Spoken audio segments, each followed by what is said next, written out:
Welcome back to Tuesday. It's a Tuesday morning. If you're watching it in the morning, it's sometime on Tuesday. What if they're watching it on Wednesday, then? It'd What be if they're a Tuesday, day behind? it's Tuesday in somewhere Alaska or East Russia. You know, actually, I think they're ahead of us, not behind us, Bill. But I don't know how that works. yeah, I don't know either. Happy wherever you are, whenever you're there. We're glad to be with you. We're talking this now about wanting more out of yourself, wanting those big things in life, being a better Christian, being in better shape, being a better husband, being a better son, whatever it is. We talked yesterday about wanting something, but maybe we want the result, but we don't want the process that leads up to that result.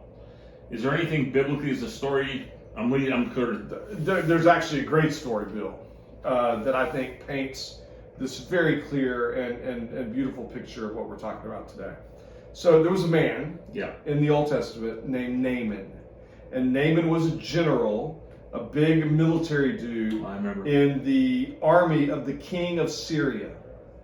And they were one of the most powerful nations in the world, and they were a big deal, and their military was super powerful. And so Naaman was a big deal. He was smart, he was strong, he was self-controlled, he was effective, he was a leader.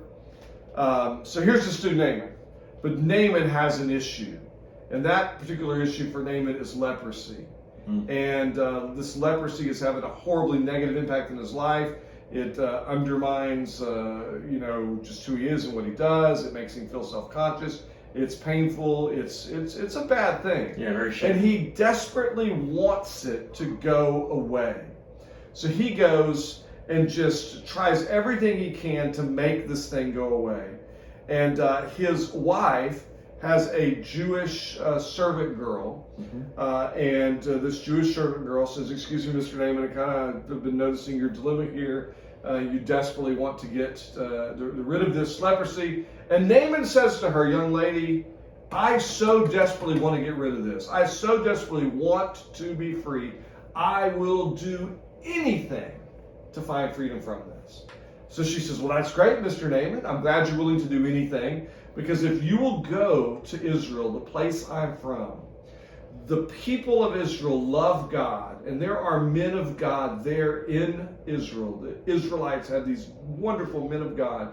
And if you will go find one of those men of God, the people of Israel, the men of God of Israel, the God himself of Israel will help you find freedom from this leprosy." So Naaman's like, "That's awesome. I'll do it." So Naaman goes and travels all the way there. He gets a letter from his king, the king of Syria, and he goes to the king of Israel, and he brings this letter and says, "Hey, I'm Naaman, this is who I am, I need help." And he says to the king, "I'm willing to do anything to get help." And so the king's like, "Bro, what do I look like? I'm not a doctor, I'm not a man of God, I'm just the king of Israel, but let me point you towards this man of God." And so Naaman is sent to see a man of God, Elisha. And there, it is Elisha. I think so, yeah. So anyway, Naaman goes to see this man, and he says to this man, "Sir, I'm desperate. I so want to be free. It's ruining my life. It is painful. I don't want this anymore." And he says to this man, "If you'll help me, I'm willing to do Anything. And so the guy looks at him and says, "You know what? I can help you. I absolutely can help you. And I'm so glad to hear, sir, that you are willing to do anything." Before you tell us what it is, we're going to hear tomorrow what it is, but I want to ask you this question right now. Have you ever, in your recovery, or are you now in a place where you do anything to be in a different place, or to have God do something in your life? Are you uttering right now in your heart, "I will do anything"? If they are, what do they need to be thinking? Well, here's the thing.